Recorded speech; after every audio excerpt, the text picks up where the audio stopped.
In my 15 going on 16 years abroad, there have been a few patterns that I've noticed over the years, and especially those that lead to some of the reasons why people end up leaving or maybe not having the best experience. And a lot of that can be with how you set yourself up at the very beginning, based on realistic expectations or the steps that you actually take in the initial stages before you even leave your home country. Because there can be the bits and pieces along the way that you have to pick up, because I've seen it plenty of times where someone may find themselves in a situation where maybe they forgot to do something back in the US and having to either go through a whole huge headache while living abroad, or having to go back to the US to take care of it and then come back to where they've been residing. In this episode, I wanted to cover a checklist of things that I would say are probably among the most important things to think about. And I'd say it's probably about time we get started, so roll that intro.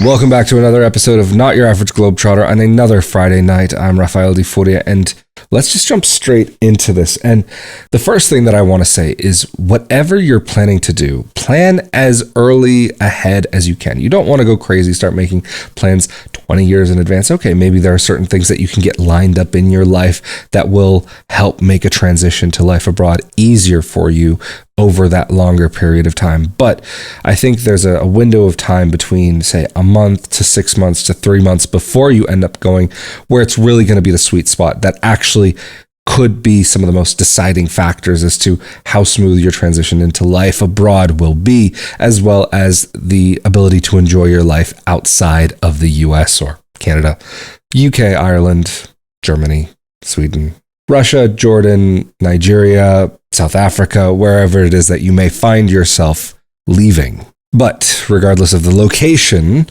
the first thing that I would say is that it is always worthwhile to have your documentation all in order and to have copies of that, because you never know when you're going to maybe need something for some process or this or that. And granted, you might find yourself in a situation where certain places may only accept documentation that has been issued within the last 6 months, 3 months, month. It can change depending on where you are, but also we're not assuming necessarily that about visas and stuff. We'll talk a little bit about that in a second, but one of the biggest things is to make sure that if you're going to go someplace, that you have a couple of copies of your birth certificate with apostilles, so that can be ready to be translated and have it in the full length format. Different states, and depending on where you are, may have a short version or a long version, but to have that all ready to go, because maybe you'll need to apply for citizenship somewhere eventually, or you'll need to get something. And sometimes getting those documents while living outside of the States can be a huge headache. And I would say also, of course, definitely get multiple copies if you can. Sometimes some states it can be a little bit pricey, but it can definitely be worthwhile even if you never need them. The other thing is we're going to assume you already have a valid passport that will allow you to not only leave your country, but enter into the country that you're aiming to live in. But beyond that, it is worthwhile to make sure that your passport has plenty of years left on it. You don't want to get to a place and find out that because you only have 1 year on your passport left before it expires, that you can't get the visa for 3 years or 5 years because your passport will expire before that. You want to make sure that you have as long as possible, and so that you don't have to be also trying to get to an American consulate, an American embassy, to make sure that you are able to renew, because maybe you're going to be in a place where it's on the other side of the city, or maybe you're going to be in a place where it's on the other side of the country. They're not everywhere, and getting these things is not always the most convenient. Sometimes you have to go in person. Sometimes you can do certain things by mail. But if you're in a place that has a mail service that is acceptable, it's great. But if you're not in one of those places, then you may find yourself having some complications. But having yourself legally covered is not just from the documentation side, but that is also making sure that you understand what the rules, regulations, and laws are of the place that you're going to be, as well as common practices of what happens practically on a day-to-day basis. There may be some places where you might be looking to move and they might ask you for 6 months of rent up in advance. There might be a place where they might ask you for a year in advance, and that could be perfectly legal in some places. But there could be other places where maybe that has been made illegal, but people are still doing it, but people who are coming to the country don't necessarily know that, and some people who are still maybe more used to the old system might be not necessarily taking advantage of directly, but maybe there are some people who would be taking advantage of people's lack of knowledge on a certain subject, or it could just be that they're not educated on the new rules in the system in where they live. So definitely get a good idea of how things normally work, because also some places may have different practices when it comes to security deposits, or how much of a security deposit, or what the security deposit covers, or how much rent goes up front, and what month is covered. And like even in Portugal, the way that you're paying for the month ahead of time or the month behind, I forget. Anyway, sometimes it can get a little confusing depending on where you are as to how the systems can work. Even though things on the outside can look practically similar, sometimes there can be little differences that are worthwhile keeping in mind. But again, also before you leave, it is worthwhile making sure that if you have banking set up in the US, that you have the proper addresses set up there, so that if you're going to be leaving the country, that it's either your address is listed at a family member's home or something else, that you can make arrangements with your bank to make sure that all of that's taken care of if you are going to continue holding a bank account in your country, if you're allowed to, because not everywhere is that the case. That could be the case in where you're from, but it's not always a guarantee. But on the topic of banking, let's switch it over to finances. And that is one thing where I would say is it is very worthwhile to make sure that you are going to be covered and that you have savings behind you if possible. There could be circumstances that might not allow someone to have financial backing behind them, or there might be the legal requirement to show that you have X amount of money in your bank account to make sure that you can, but there could be an emergency situation where maybe a person doesn't have that ability and has to move right in that moment for whatever reason it may be. Maybe it's financial because of work, or other potential reasons which may not be worthwhile going into in this episode of Not Your Average Globetrotter. But generally speaking, if possible, I would say it is worthwhile to have 3 to 6 months of savings to cover your expenses, to make sure that you can get by, to at least cover your apartment and maybe food or bills, whatever it can be. And yes, that could be a lot of money in your location that you're moving to, and that might push back your move, and that you have to save X amount more before you're able to make that move. But if possible, especially if you don't necessarily have a support system, or you don't want to have to lean on others, or whether then your family or friends or whatever it may be. But of course, while living abroad, you do want to make sure that you are taking a little bit extra care, because you do not want to end up in a rough set of circumstances in a place where you may not speak the language. Another thing that I would say is really worthwhile taking into consideration is your health care concerns, and that could be insurance policy or whatever it may be. And in some countries, depending on your ability to stay there or your visa, whatever it may be, you may actually be required to have health insurance for your visa.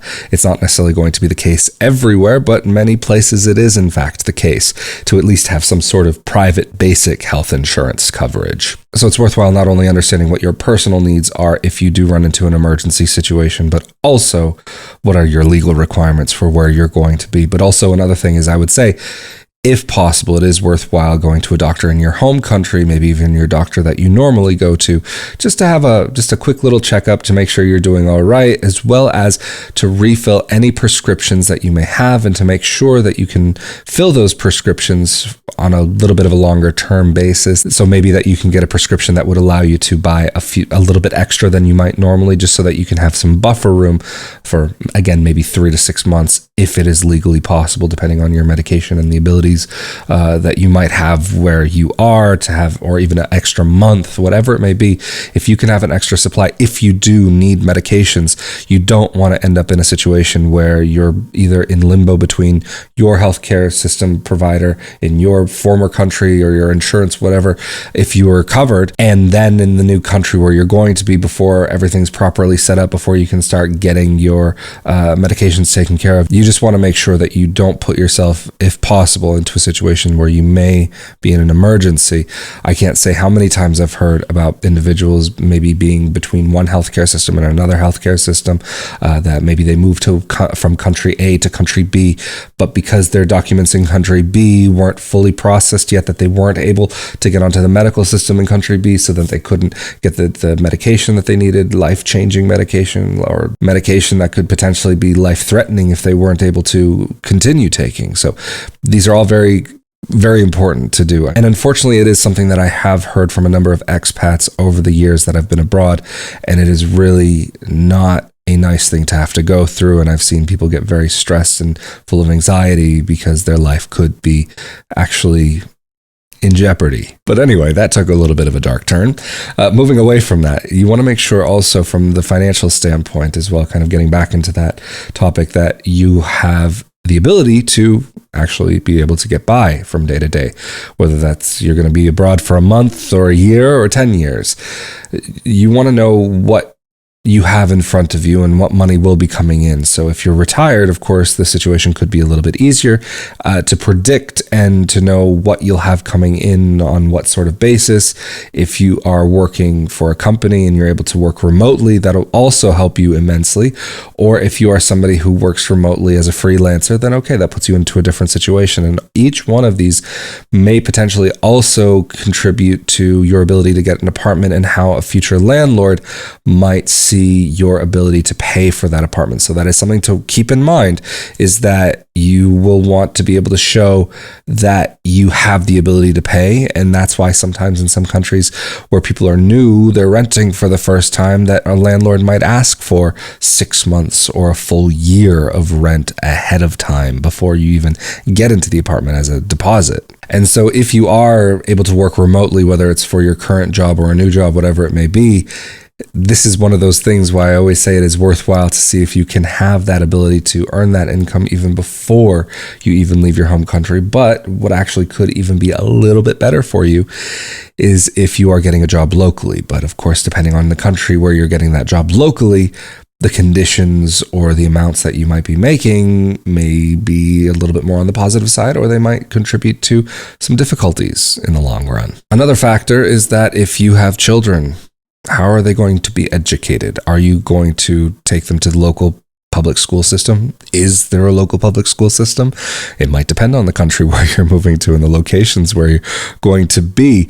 Or will they be going to a private school? Will they be going to a private school in the local language or an international private school? There are going to be situations where an international private school may lend itself better to certain individuals going through the experience of living abroad, because maybe they're not fully committed to it and they're planning on going back to their home country. And so in some locations, you may find international schools that hold by, say, the US system or the British system and allow your child to be able to continue within the education that they were already receiving, or at least within the same system.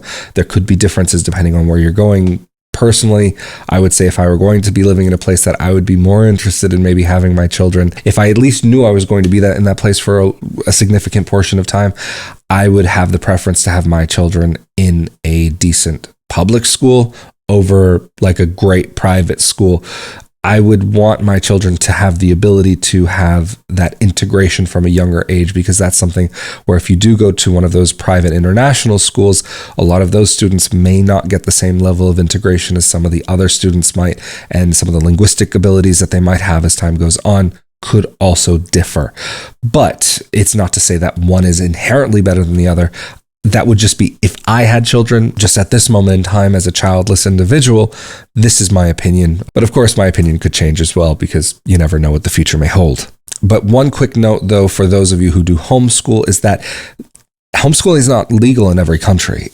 And sometimes in some countries where it is legal, you may have to hold by certain curriculum, or you may have to check in with an official, or there may be rules that you have to abide by. So those are also really worthwhile understanding if you have that legal ability to do so. And if you do have that legal ability to do so, and you are planning to be in that country for a while, how can you best prepare your child for the future? And maybe if they want to attend university in that country, what can you do to help best set them up for that as well? Something that may not be surprising to you, that I've said in many, many episodes of Not Your Average Globetrotter, is to learn the language. And I'm going to just kind of skim over this point quickly because I've talked about it so many times. But understanding the local language, culture, and just day-to-day norms can make a huge difference in your experience living in the country where you will be. It can truly be a make or break detail. Going back, though, to talking about a little bit about housing and finding apartments, just one thing that I would say is worthwhile talking about briefly is that depending on where you are, depending on the visa, there might be certain countries, like, for example, currently Portugal, if you're coming from a non-EU member country, that you may have to actually have an apartment set up before you arrive. But I would also say, even if you are from like the EU and you're moving to Portugal, it isn't the worst thing to have an apartment set up before you're ready, so you don't have to kind of have an in-between place. But if you are in a situation where you can't get an apartment, or you do have to have that in-between place, it is worthwhile to maybe take a pilot trip and see if you do in fact have the desire to remain in the location where you are wanting to be. But because it is 2024, we do now have options, because we live in the future. So video calls, like even for the apartment that I currently live in, I did rent it. It wasn't sight unseen necessarily, but I didn't see it in person. I had done a video call walkthrough of the apartment before ever visiting the apartment. So I had an idea of what it was that I was getting myself into. It just so happened that the pictures of the apartment were very good, and that the video call actually even looked better than the photos that already looked great. And then I got here in person, I was like, hey, this is even better than both of those. So in my situation, it worked out. It's not necessarily always going to be like that, but if you can do a video call walkthrough, in my opinion, it is beneficial. If you can find an apartment where you are able to make those arrangements ahead of time through someone that is trustworthy, that is going to be, of course, the biggest chance that you might be taking is if your apartment actually exists, and if the person renting it to you is actually able to be the party that can rent it to you. But again, talking about the situation where you might not be able to get things set up ahead of time, you might want to look at getting a temporary place for a month, like an Airbnb. I find myself less and less able to recommend Airbnbs over time as time goes on, but you might at least want to have some sort of long-term stay available to you so that you can spend the time to see if you actually do want to stay in that location, and to be able to look at apartments, to have time to breathe a little bit. That can definitely make a difference. That's something that I've done in the past and has made a major difference in my experiences overall, to not have to worry about doing an apartment sight unseen. Nowadays, I do have maybe a little bit of a mixed opinion that, yeah, it is maybe better if you can just go straight from the airport to your apartment where you're going to be living, but also at the same time, are you able to trust the place that you're going to be moving into? That's a big one. And so that's something that you're going to have to take into consideration with your checklist, your own personal checklist. But let's talk about actually bringing your stuff with you. Do you want to bring your stuff with you? Do you want to take your items from your home country to your new country? Do you want to put things in storage, or do you want to get rid of a lot of things? Do you want to take a small amount of things? I mean, things like that can't be replaced, like say old family albums. Those are a tricky one, because do you want to leave them with a family member who you know is going to be living in the same place and is going to be able to store them safely, and so on and so on? Or do you want to take them with you to your new country because you don't have that ability to leave them with someone? And personally, I would say don't put them in checked-in luggage on an airplane. Too easy for those to get lost. And if you can, if it's not so many things, put as much as you can in your hand luggage to carry on with you on the flight, or through a trustworthy mover, an international mover. And that's also something that can be difficult to find, a trustworthy international mover. There was even a guy who I've used to book a few different international moves with over the years, and he'd been trustworthy and helped me. And then my last move that I did with him was to Italy when I moved there. And he, even before that, was starting to become a little bit difficult to work with, and his responses were becoming difficult, fewer responses. And then I was like not so crazy about the situation, but then I even tried to contact him again, and it wasn't worth it in the end. So someone who could be a great mover one time might not be a great mover the next time. And also, if you are moving from the US to Europe, do you want to bring your large, bulky American sofas and furniture with you? Or do you want to maybe get new furniture that might better fit into your new space? Because keep in mind, if you are moving from the US to Europe, apartments and homes generally tend to be a bit smaller over here. But when you are making your international move and you are traveling by plane, at least assuming you're flying, even if you're going by train, if you're already in a place that has that as an option, then I would say at least bring a day, 2 or 3 worth of clothing with you in your carry-on luggage, especially if you're flying by plane, because you might They could lose your luggage depending on where you're flying to. I know I've flown through one airport in Europe a couple of times, and I would say half of the times that I've flown through the airport, they've lost my luggage, and the other half I've had it with me. But even when they lost my luggage, actually it wasn't necessarily the worst thing, because they ended up delivering my luggage to me like the next day, or maybe one time 2 days after. And so that wasn't the worst. It was like, oh, okay, thanks for making my life both more convenient yet also more stressful. It ended up working out in the end. But regardless of the situation, it is always worthwhile having that backup plan in place. What are you going to do in case of an emergency? How much cash do you have? How much cash can you carry with you? How much cash can you bring with you to your new country? Because you may have limits on how much cash you can carry. And of course, keep in mind, there are going to be many places where you're not only going to be able to use a card. And even though many people are used to that, that is something that it will depend on your location. There are places in the world where you might actually have a tough time using cash. It just depends on where you're going, and those places I would say are fewer and farther between, but they exist. But personally, I always do think it is worthwhile having cash on you to make sure that if you need to pay for a taxi, if you need to pay for a hotel, if you need to even book a ticket, to have enough money with you available to you that you don't have to worry about your card getting blocked or something happening, that you don't have access to your money to be able to make your arrangements. That is very, very important to have that with you. And so keep in mind, what are the rules? How do they work? And how much you want to bring with you, how much you feel comfortable having with you, because there are also going to be places where maybe you don't want to have a ridiculous amount of cash with you. I mean, you should be so lucky to live in a position where you can have a ridiculous amount of money with you. This also gets back into what I was saying before about having that 3 to 6 months that you can live on and make sure that you are going to be okay wherever you're going to be.